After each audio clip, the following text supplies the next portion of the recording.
ধৈর্যের পরিচয় দিয়েছি।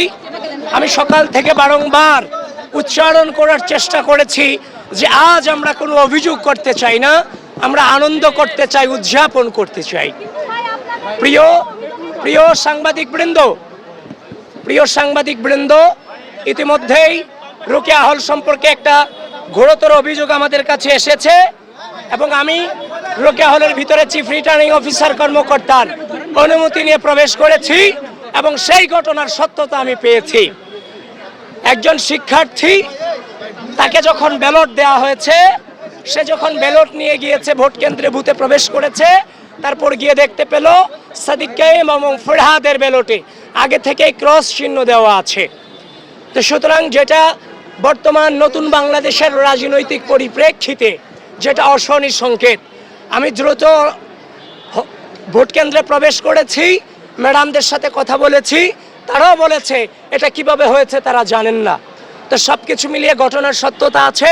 আপনারা প্রপার ইনভেস্টিগেশন আপনারা আপনাদের জায়গা থেকে করবেন এবং অনাবাস আহ্বান করছি প্রিয় ঢাকা বিশ্ববিদ্যালয়ের শিক্ষার্থীবৃন্দ, বাংলাদেশের স্বাধীনতা, বাংলাদেশের সার্বভৌমত্ব, এই বিশ্ববিদ্যালয়ের শিক্ষার্থীদের মানবাধিকার এবং এই বিশ্ববিদ্যালয়ের শিক্ষার্থীদের মত প্রকাশের স্বাধীনতাকে যেন কেউ মত প্রকাশের স্বাধীনতাকে অক্ষুণ্ণ রাখতে আপনাদের স্বতঃস্ফূর্ত উপস্থিতি একান্তই কাম্য।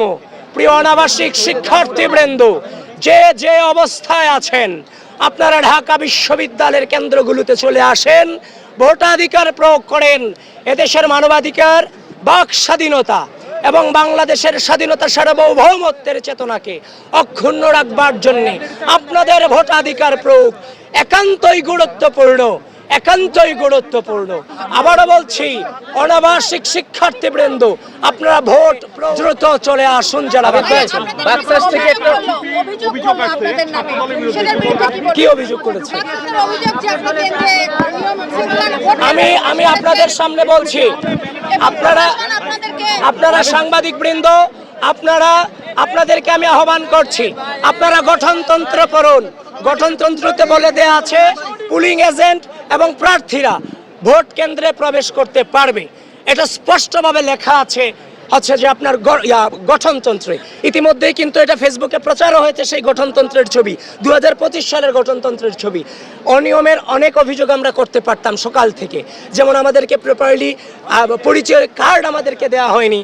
হল বুথগুলোতে দু একটা বুথ আমি প্রবেশ করতে পেরেছি, বাদবাকি সবগুলোতে আমাদেরকে এতিমের মতো কেন্দ্রের সামনে দাঁড় করায় রাখা হয়েছে। একজন ভিপি হিসেবে ভিতরে কি হচ্ছে তার তো তদারকি করার দায়িত্ব আমার আছে, সেটা তো আমাদের দায়িত্বের মধ্যে পড়ে স্বচ্ছতা নিশ্চিতকরণের ক্ষেত্রে। তো সুতরাং যারা আমার বিরুদ্ধে এই ধরনের অভিযোগ করেছে এবং যারাই যে গঠনতন্ত্র না পড়ে এই সংবাদটা যারা ঢালাওভাবে প্রচার করেছেন, আমি আপনাদের আহ্বান করব এই জুলুমগুলা করা উচিত নয়। কারণ যখন আপনি এগুলো করে ফেলেন, এগুলোর ক্লারিফিকেশন দেওয়ার পর আগেই চরিত্র হনন করে ফেলা হয়। সুতরাং এখনো পর্যন্ত সজ্ঞানে এই নির্বাচনকে সর্বোচ্চ সহযোগিতা করে যাচ্ছি। কোনো প্রকার বাধা তো দূরের কথা, বিন্দু পরিমাণ যে আপনার আচরণবিধি লঙ্ঘনের চেষ্টাটুকু আমরা করছি না। আবিদ ভাই, বাকশাস থেকে অভিযোগ করা হচ্ছে যে 21 হলে আপনাদের নামে যে ব্যালটগুলো রয়েছে সেখানেও ক্রস চিহ্ন দেওয়া আছে, বিশেষ করে কাদের এবং বাকের বলেছে, এই বিষয়ে কি বলবেন? সেটা সম্পর্কে এখনো পর্যন্ত 21 হল দিকে যায়নি এবং সে খবরটা আমার কাছে আসেনি। ইতিমধ্যেই রোকেয়া হল সম্পর্কে যেটা দেখেছি সেটা সম্পর্কে মন্তব্য করছি। একটু পরে আমি ভোটাধিকার প্রয়োগ করতে যাব উদয়ন স্কুলে, সেখানে ওই সম্পর্কে আমাকে জানতে হবে, তারপর আমি মন্তব্য করতে পারবো। এর আগে আমার মন্তব্য করা সম্ভব নয়।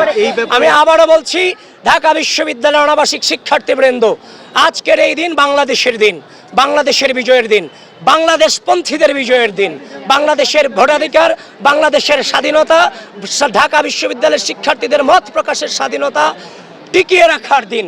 আপনারা কোনোভাবেই অলসতা দেখিয়ে বাসায় বসে থাকবেন না। আসেন ভোট কেন্দ্রে ভোট